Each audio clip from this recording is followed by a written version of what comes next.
donde se va a realizar temas del sistema, patologías del sistema nervioso, ¿no? En esta oportunidad, los temas encomendados son edema, hipertensión, herniación, hidrocefalia, traumatismos y algunas infecciones de presentación más frecuente en el sistema nervioso central, ¿ya?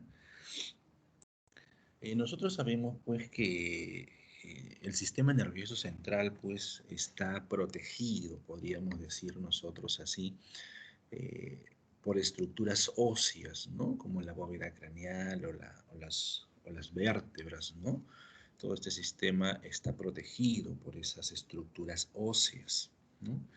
Y que en el interior pues se encuentra pues este sistema nervioso eh, protegido también por una cubierta líquida que es el líquido cefalorraquídeo, ¿no? Entonces cuando nosotros evaluamos y analizamos este parénquima del sistema nervioso central, podemos encontrar patologías que podrían condicionarse por incremento de la presión de este líquido cefalorraquídeo, ¿no? Y cuando nosotros encontramos que estos pueden condicionar patologías por este incremento de la presión, básicamente, nosotros los vamos a ver en el desarrollo del tema del día de hoy, que pueden deberse básicamente a los desequilibrios en la producción, en la reabsorción o problemas de tipo obstructivo, ¿no? Que podrían condicionarme pues estas alteraciones de la presión del líquido cefalorraquídeo. En primer lugar, nosotros vamos a ver los edemas. Los edemas ya nosotros los conocemos básicamente en términos generales, ¿no? ¿Qué es un edema? Es extravasación, ¿no?, de plasma del intravascular. La fisiopatología casi en todas las zonas, salvo algunas excepciones, ¿no?, sigue siendo la misma, un desequilibrio en la presión hidrostática con las presiones oncóticas, que pueden llevar pues a la salida de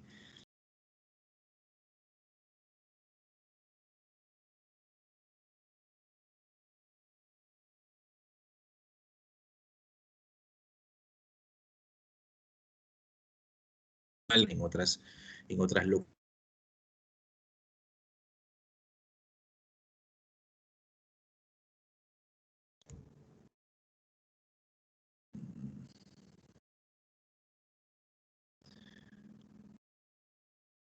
se observa la presentación, jóvenes. Sí, doctor, se le fue el audio en un momento, pero ya regresó. Sí, perfecto. Parece que es un problema de la conectividad. Bueno, acá vamos a ver el edema cerebral, que es consecuencia del aumento de la salida de líquidos del interior de los vasos, y esto se debe a ciertos desequilibrios e incluso a daños de la pared, o que también este edema lo podemos nosotros ver en referencia a lesiones de distintas células del sistema nervioso central, ¿no? Estos edemas, pues, tenemos nosotros el edema vasogénico, que es un aumento de líquido extracelular que se produce cuando se altera la integridad de la barrera hematoencefálica, ¿no?, un aumento de la permeabilidad vascular. Y esto básicamente por los desequilibrios de referencia de la fisiopatología de la formación de los edemas.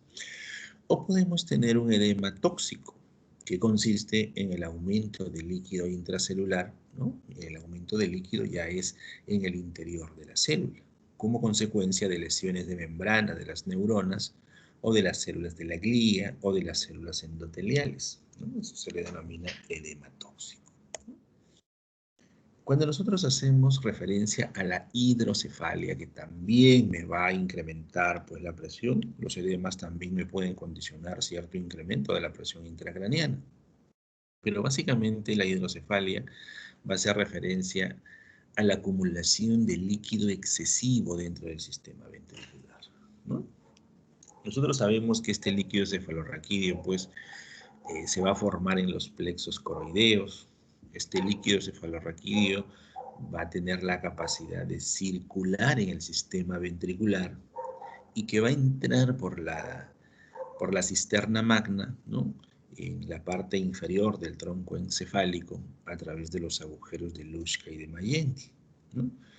Este líquido cefalorraquídeo pues baña toda la superficie del cerebro, ¿no?, y se va a reabsorber en las granulaciones aracnoideas, ¿no?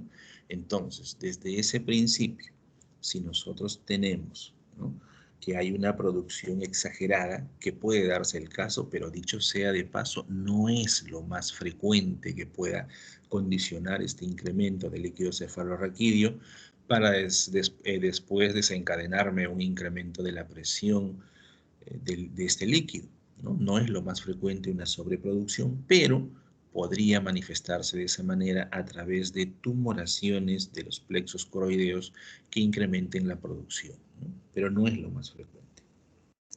Lo más frecuente acá, básicamente, están dentro de los problemas de tipo obstructivo, ¿no?, y las faltas de reabsorción, básicamente, de este líquido, que nos van a llevar, pues, al incremento de la presión, ¿no? La mayoría de las veces es consecuencia de una alteración en el flujo reabsorción. Acá está, acá lo estamos mencionando. Y podemos nosotros encontrar hidrocefalias comunicantes y no comunicantes, ¿no? Si yo tengo un problema obstructivo, definitivamente voy a estar en relación, pues, a una hidrocefalia no comunicante. La imagen, lo que estamos viendo, pues, aquí básicamente es en un corte frontal a través de la zona media del tálamo, la dilatación, ¿no?, la dilatación grande, ¿no?, que se produce a través, pues, de la hidrocefalia, una dilatación de los ventrículos laterales gigante, ¿no?, que definitivamente, pues, está relacionado con un incremento de la presión a través de esta hidrocefalia por tiempo prolongado, ¿no? En cuanto a la hipertensión intracraneal y a la herniación, ¿no?, estas herniaciones, en la definición y los términos están casi de la mano. Y aquí las herniaciones es el desplazamiento del tejido cerebral por debajo de los pliegues durales rígidos, ¿no? Y aquí tenemos, pues, a la hoz y a la tienda del cerebelo, o a través de los agujeros del cráneo en relación con un aumento de la presión intracraneal. ¿Qué significa? Que al haber un incremento de la presión intracraneal, definitivamente estos van a tratar de salir por algún lado, ¿no? Y alguna de sus formas son las que estamos mencionando, ¿no? Al aumentar el volumen en el encéfalo, el líquido cefalorraquídeo se desplaza por la vasculatura, ¿no? Y definitivamente este incremento del volumen del líquido cefalorraquídeo va a comprimir esta vasculatura, y esta compresión va a favorecer, pues, a la presencia del edema, condicionándome un incremento mayor de la presión intracraneal. Ahora, con el consiguiente aumento de la presión dentro de la cavidad, lógicamente, ¿no?, tanto el edema más el aumento de volumen o la cantidad de líquido cefalorraquídeo, en términos generales, nos van a llevar, pues, a este incremento. Cuando el aumento supera los límites que permite la compresión de las venas y el desplazamiento del líquido cefalorraquídeo, el tejido se hernia entre los compartimientos y sigue los gradientes de presiones, o sea, va a tratar de buscar una salida, ¿no?, a romper la resistencia, por decirlo así, y esto nosotros lo vamos a ver a consecuencia del edema, que puede ser un edema cerebral de tipo generalizado o que podría ser un edema de tipo focal, ¿no? Estos edemas cerebrales pueden disminuir la perfusión del cerebro porque terminan comprimiendo también algunos vasos, y con esto disminuyendo la perfusión, como ya lo habíamos mencionado, ¿no? Cuando nosotros vemos los diferentes tipos de herniación, acá tenemos, por ejemplo, esta herniación por debajo de la hoz, nosotros vamos a ver que hay un desplazamiento de la circunvolución, ¿no? Mírenme cómo parte del encéfalo pasa al otro lado, ¿no? Y esto básicamente por debajo de la hoz, por eso es la denominada, pues, una herniación por debajo de esta estructura. Y cuando se produce esta herniación, ¿no?, se va a comprimir la arteria cerebral anterior y alguna de sus ramas, ¿no? Esa es la consecuencia. Acá tenemos, por ejemplo, el otro tipo de herniación, que es la hernia transtentorial, ¿no? Cuando hablamos de esta hernia transtentorial, ¿no?, definitivamente aquí hay una salida de parte del encéfalo localizado a nivel del temporal, pues, ¿no? Entonces esto va a salir a través de este agujero ¿Y qué es lo que va a condicionar? Va a condicionar una compresión que, que va a radicar en que va a comprimir a la raíz o a la salida del tercer par craneal. Y con esto definitivamente lo que me va a condicionar pues una dilatación de pupila o alteración de los movimientos oculares a consecuencia de esta lesión. Pero este tercer par craneal no es la única estructura que puede terminar comprimiendo, también se puede comprimir a la arteria cerebral posterior, ¿no? Y eso definitivamente me va a condicionar pues una isquemia a consecuencia de esta herniación transtentorial, ¿no? Ahora, esto puede ofrecer complicaciones que pueden originar también áreas de hemorragia, ¿no? Y tenemos acá abajo a la herniación amigdaliana. Cuando nosotros hablamos de esta herniación de tipo amigdaliana, es la herniación, pues, por decir así, la que más complicaciones nos puede llevar. Y se produce aquí un desplazamiento de las amígdalas cerebelosas a través del agujero magno. Y este tipo de hernias pues, tiene un potencial de llevar al paciente incluso hasta la muerte. ¿Por qué? Porque va a comprimir algunos centros vitales, ¿no? Como por ejemplo el centro respiratorio o el centro cardíaco, ¿no? Entonces, esta es una de sus principales complicaciones, ¿no? Todo a consecuencia, pues, del incremento de la presión intracraneal. Acá tenemos, por ejemplo, esta representación, este esquema, ¿no? Llamada la hemorragia de Tourette, que afecta al tronco del encéfalo en la unión de la protuberancia con el mesencéfalo, ¿no? Que básicamente es como una complicación de lo que sucede pues, en las herniaciones transtentoriales, ¿no? Vemos la área de hemorragia bastante evidente. Y en cuanto a los traumatismos, cuando nosotros hablamos de traumatismo, pues definitivamente las estructuras encargadas de la protección del sistema nervioso, pues que ya hemos hecho referencia y que están en relación a las estructuras óseas, ¿no? Cuando estas, por condiciones básicamente accidentales, se llegan a fracturar, nosotros nos podemos encontrar que estas terminan lesionando el parénquima cerebral, ¿no? Y las complicaciones que van a ofrecer va a depender de acuerdo a la localización que se pueda tener.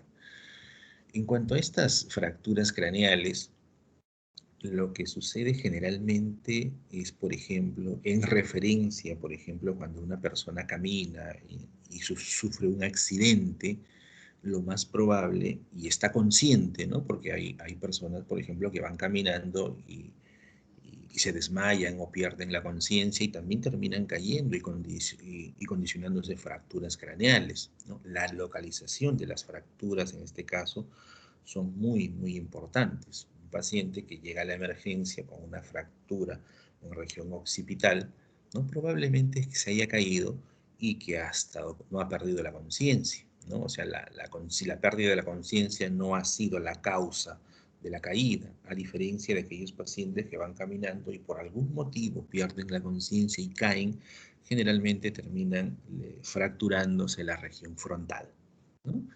Ahora que también nosotros, en cuanto a las fracturas, podemos relacionarlas a la sintomatología. Por ejemplo, si tenemos compromiso de los pares craneales o logramos evidenciar hematomas en la órbita, en el mastoides, ¿no? Eh, que son zonas que están alejadas al lugar de la contusión, ¿no? Hay que pensar cuando se evidencia esto que puede estar relacionado con una fractura de cráneo, ¿no? Donde estas fracturas, perdón, del cráneo, pero localizados en su base de cráneo, ¿no? Recordar que estas fracturas de la base de cráneo se pueden originar por golpes en la región posterior del occipucio o en las partes laterales de la cabeza, ¿no? Y que me pueden terminar ocasionando pues incluso pequeñas fugas de líquido cefalorraquídeo a través de la nariz, ¿no? O de los oídos, ¿no?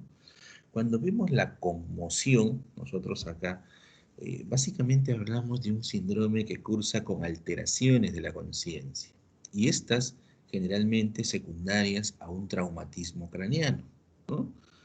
Generalmente lo que pasa con estos traumatismos lo que van a condicionar clínicamente, y esto viene a consecuencia pues de, de una contusión, de un golpe, básicamente cuando la cabeza está en movimiento, ¿no?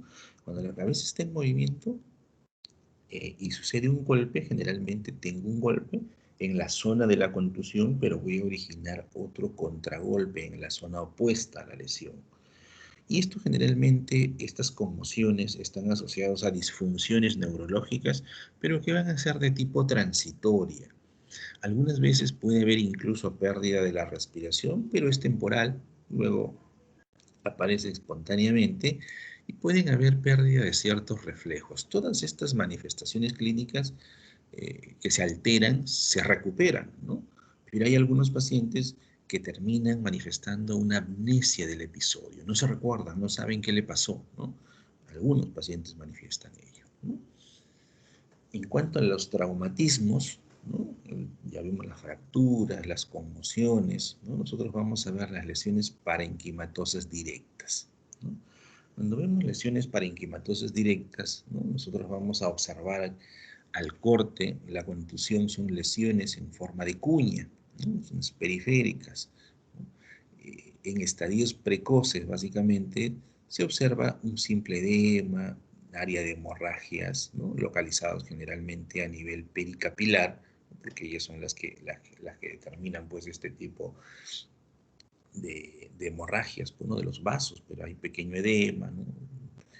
Pero horas después, lo que nosotros vamos a terminar viendo es una extravasación, ¿no? Que va a terminar cubriendo a veces toda la corteza o llegando hasta la sustancia blanca, los espacios subaracnoideos, ¿no? ¿Qué es lo que vamos a ver si se termina dañando, por ejemplo, algunas estructuras o células neuronales? Pues, la evolución básicamente es como cuando nosotros estamos frente a una isquemia o un ACV, ¿no? A nivel del sistema nervioso central. Recordemos nosotros que ahí había una pignosis, los cuerpos celulares en el citoplasma tenían una eosinofilia y que finalmente terminaban desintegrándose, ¿no? Y esto es una respuesta inmediata, ¿no? Antes de las 24 horas y que posteriormente, si existía la lesión, entraban en estas lesiones de tipo irreversible, la respuesta inflamatoria iba a estar condicionada por neutrófilos, ¿no? Y macrófagos encargados de venir a fagocitar estos detritus celulares localizadas en estas zonas de lesión, ¿no? O las lesiones antiguas, ¿no? Que nosotros vamos a evidenciar. ¿Y cómo los vamos a ver estas lesiones antiguas? Ya las llamadas placas amarillas. ¿En qué consisten estas placas amarillas? Las placas amarillas no son más que parches amarillos o marrones que van a afectar las crestas de las circunvoluciones, ¿no? O sea, son como lesiones que han tenido anteriormente y se observan así como placas amarillas y que estas podrían en algún momento ser focos epilépticos, ¿no? En la evolución con el paso de los tiempos. Las lesiones más extensas van a dar lugar a cavidades lógicamente más grandes. Si yo tengo una lesión más extensa, donde hay lesión celular, ¿no? La cavidad definitivamente más grande. En lugares de cavidades antiguas, ¿qué va a predominar? Las gliosis, pues, ¿no? La gliosis. ¿Y qué voy a encontrar yo? Si definitivamente tengo una lesión parenquimatosa directa, donde voy a ver un área de hemorragia, pues definitivamente no es extraño, ¿no? Tras la respuesta inflamatoria yo encuentre macrófagos cargados con hemosiderina. No sería nada raro, todo lo contrario, y una respuesta, y una gliosis, ¿no? Como respuesta. En las imágenes, acá lo que estamos viendo, miren desde las imágenes de A, ¿qué observamos acá? Observamos en zona frontal, en zona temporal y occipital, estamos observando pues contusiones y las contusiones se hacen evidentes con estas áreas pequeñas que evidencian cierta hemorragia, ¿no? O en la imagen B, donde vemos las contusiones que están localizados en los lóbulos temporales, ¿no? Y que se observan como pequeñas áreas de hemorragia, ¿no? E incluso estas contusiones podrían tener cierta lesión a nivel del propio parénquima. O en esta imagen C, donde vemos, miren, estas son las famosas placas amarillas, ¿no? Que básicamente están condicionadas pues, por contusiones a distancias o efectos de contragolpe cuando la cabeza está en movimiento y terminan condicionándonos este tipo de lesiones, ¿no? Que ahí los tenemos, ¿no? Unas lesiones amarillentas, básicamente, ¿no? Parecidas a las que hemos descrito como placas amarillas, lesiones amarillas. En cuanto a los traumatismos, nosotros lo que vamos también a tener acá pues, son los hematomas epidurales, ¿no? Cuando un vaso se ha desgarrado, la sangre extravasada bajo la influencia de la presión arterial, básicamente, puede separar la dura madre de la superficie, ¿no? Eh, al interior de la bóveda craneal. ¿Qué significa? Que voy a tener una acumulación de sangre proveniente de un vaso arterial, el cual me va a desplazar a la masa encefálica, pero con toda la dura madre, porque la hemorragia sucede por fuera de esta, ¿no? Y cuando se acumula sangre lentamente, el paciente permanece lúcido por varias horas, ¿no? Antes de la aparición de los síntomas neurológicos. Entonces, aquí hay que tener cuidado porque muchas veces los pacientes llegan a la emergencia y pueden estar generando pues estas hemorragias epidurales, ¿no? Y están aparentemente sin ninguna sintomatología neurológica. Estos pueden expandirse rápidamente y pueden terminar constituyendo pues una urgencia donde la conducta terapéutica es el drenaje pues, de esta acumulación de este contenido sanguíneo, ¿no? Miren, nosotros habíamos hecho mención, ¿no? Que la tumoración aparecía, ¿no?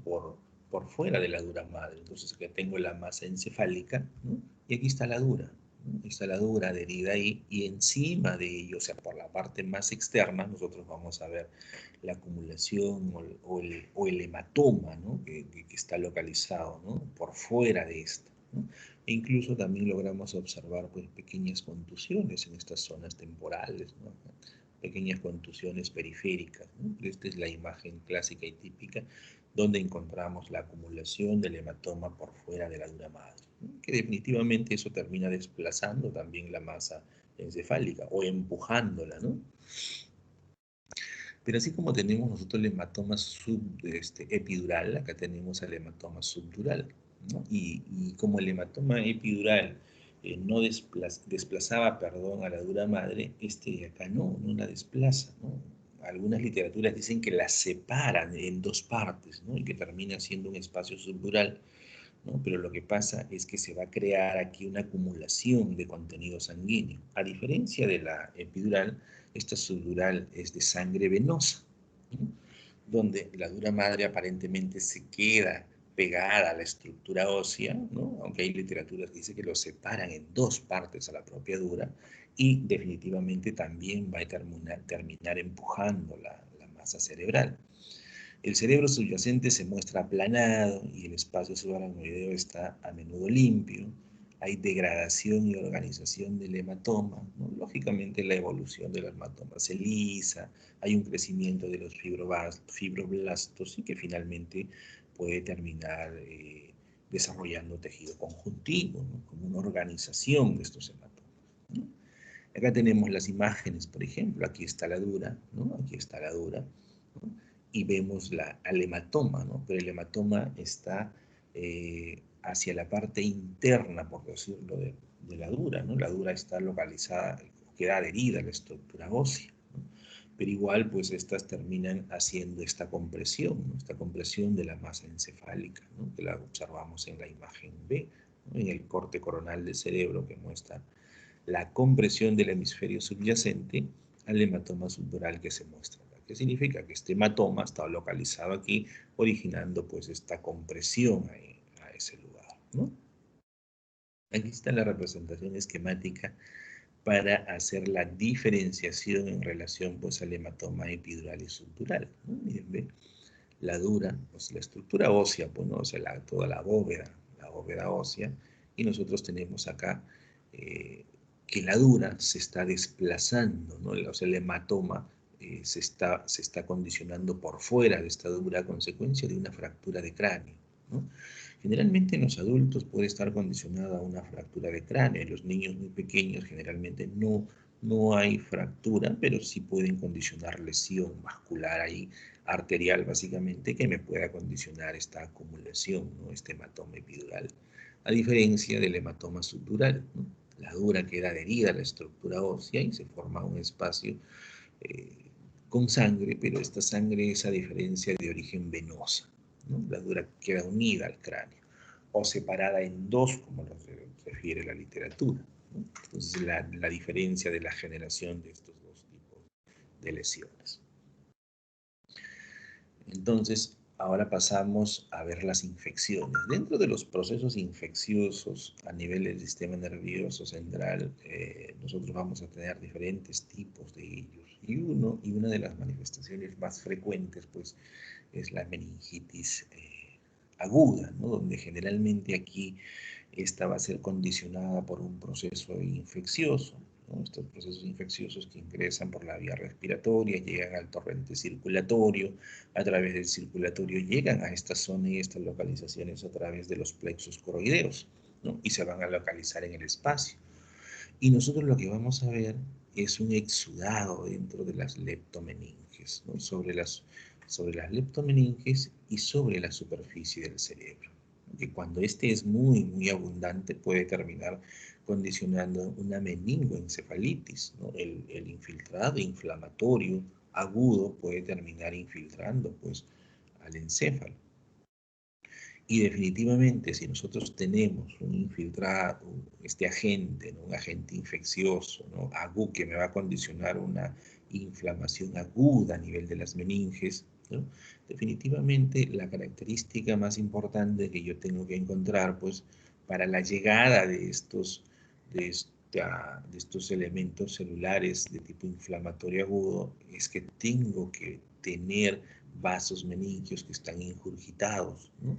Y que van a ser prominentes y que los vamos a ver a los cortes histológicos porque definitivamente condicionan pues la fase de la vasodilatación para la llegada de todo esta inflamación aguda que es el mecanismo de defensa para tratar de eliminar, fagocitar al agente, en este caso injuriante.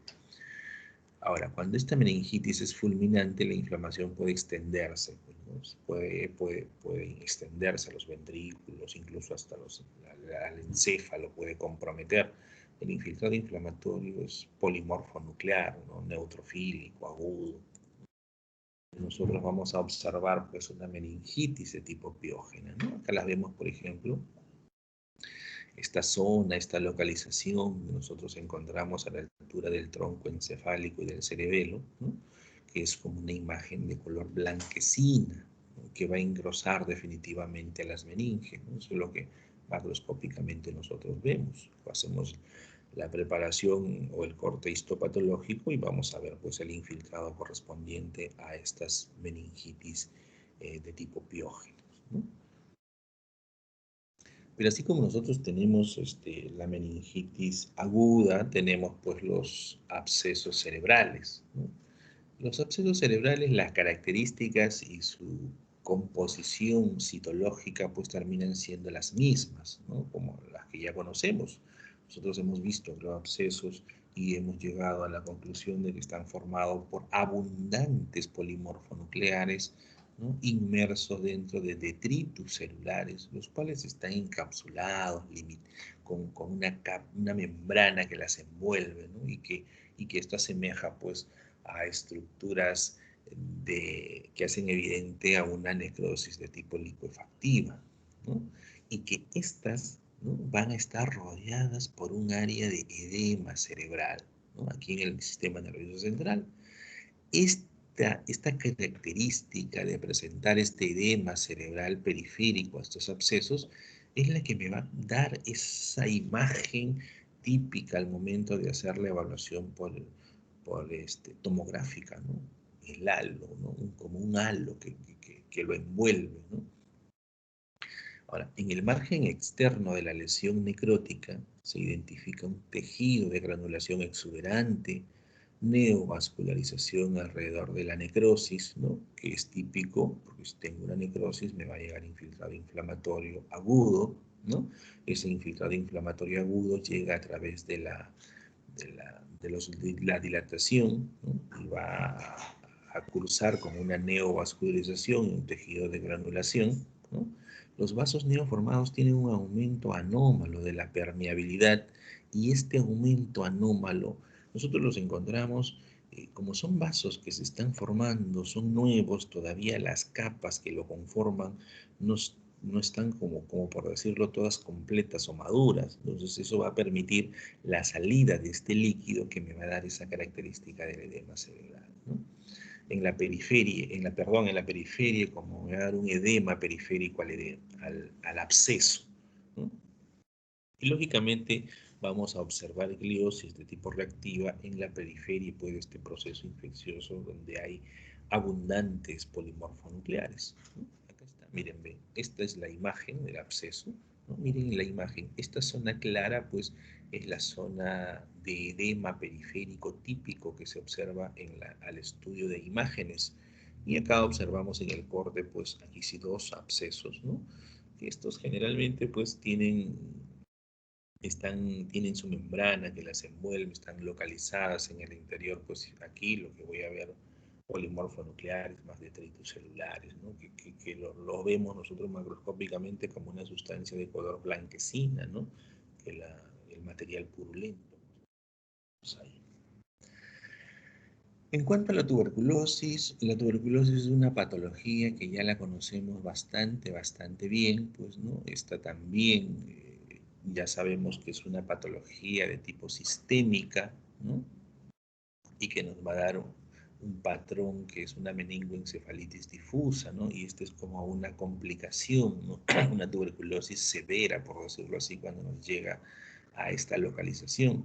El espacio subaracnoideo contiene un exudado gelatinoso, fibrinoso, provoca obliteraciones de las cisternas con atrapamiento de pares craneales. Y lógicamente, pues esto va a estar acompañado de un infiltrado inflamatorio.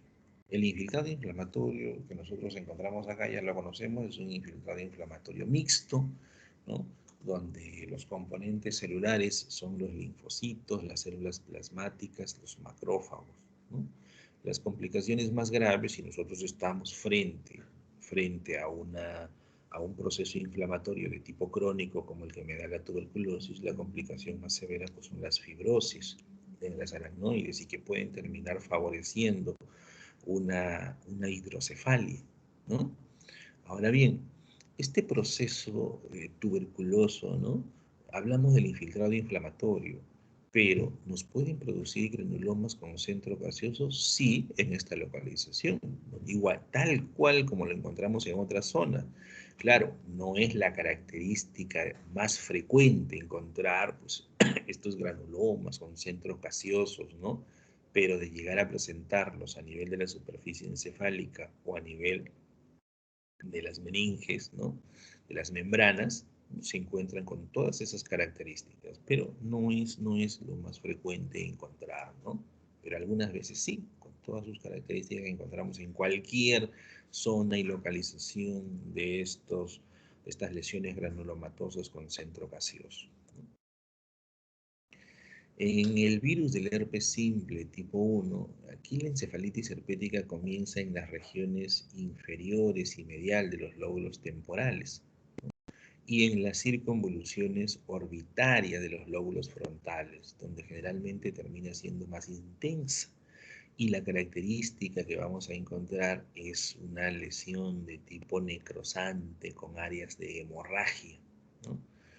Es normal encontrar infiltrado inflamatorio perivascular y va a estar asociado a los cuerpos de inclusiones víricas intranucleares de Condry tipo A en las neuronas y en las células gliales, que definitivamente los vamos a encontrar nosotros en los patológicos, ¿no? Acá tenemos, por ejemplo, miren, el elemento celular y las inclusiones intranucleares. Aquí están las inclusiones intranucleares de Condry en referencia a esta patología. El citomegalovirus. El citomegalovirus, que es una patología que generalmente pues termina lesionando al producto en el embarazo o que puede comprometer también a pacientes con afectación de la inmunidad, ¿no? Generalmente en el producto que termina haciendo, este termina condicionando necrosis en las localizaciones de los ventrículos, es por eso que termina condicionando en el producto una microcefalia, ¿no? En los individuos inmunocomprometidos son los que están mayormente afectados, provoca que una encefalitis subaguda, ¿no? Que suele asociarse a células con inclusiones de los virus. Las causas de las ventrículoencefalitis necrosante y hemorrágica aguda es una plexitis coroidea y un proceso inflamatorio a ese nivel, ¿no? Puede afectar cualquier célula del sistema nervioso central, ¿no? Las neuronas, las glías, el epéndimo o el endotelio, ¿no? Y es una patología que ingresa a nuestros organismos y quedan localizadas ahí. No, el sistema nervioso central no es una de las únicas localizaciones donde nosotros podemos encontrar, y las características es que van a presentar inclusiones tanto intracitoplasmáticas como intranucleares, ¿no? Esta imagen no corresponde pues al sistema nervioso central, pero las características que se van a manifestar son las mismas. Esto corresponde a una imagen pulmonar, ¿no? Pero estas son las características, estas son las inclusiones intracitoplasmáticas del citomegalovirus, con presencia de inclusiones incluso acá intranucleares también, ¿no? Que se hacen evidente en esta patología.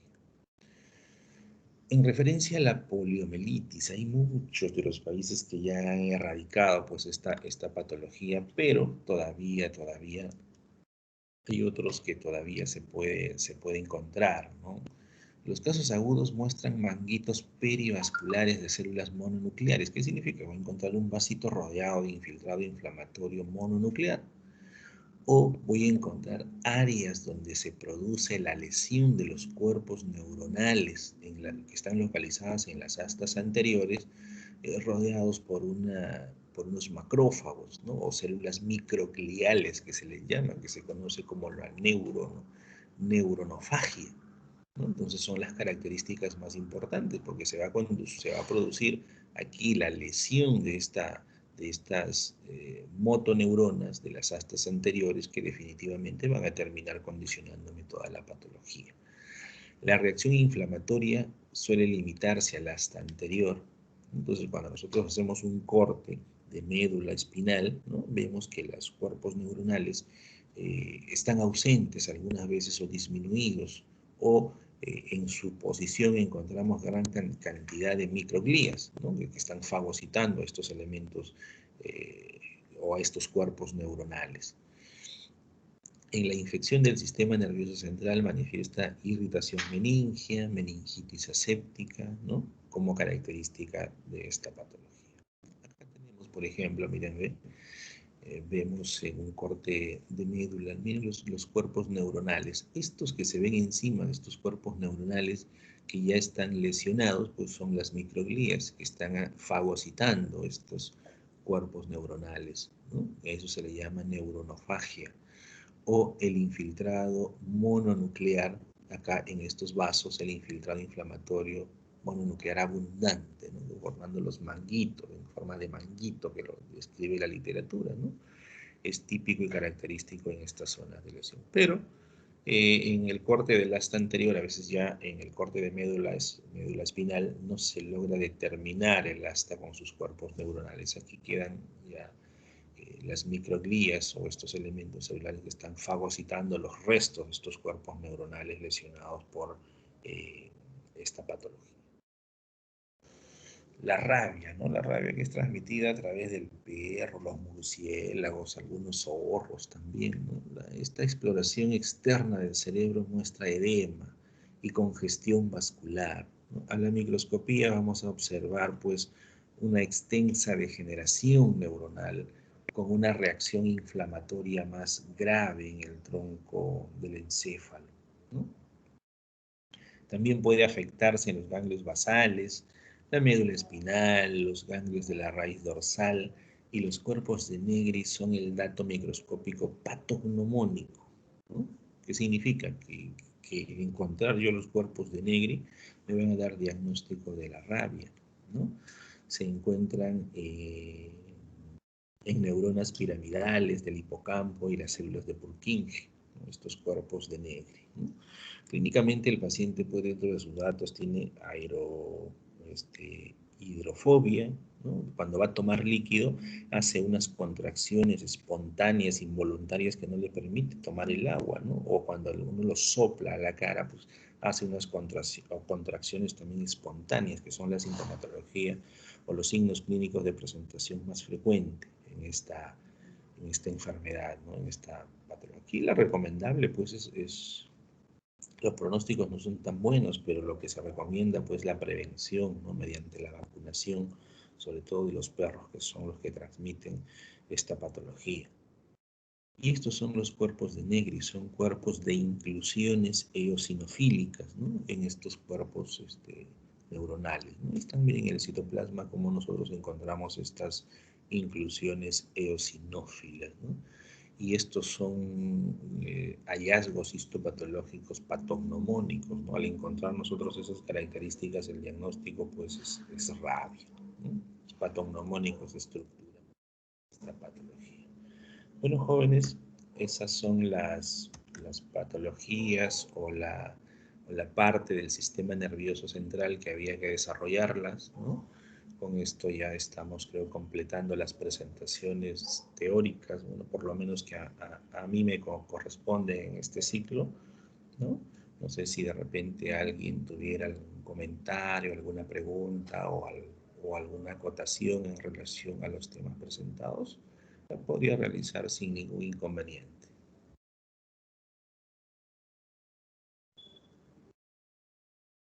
De no ser así, jóvenes, buenas tardes con todos y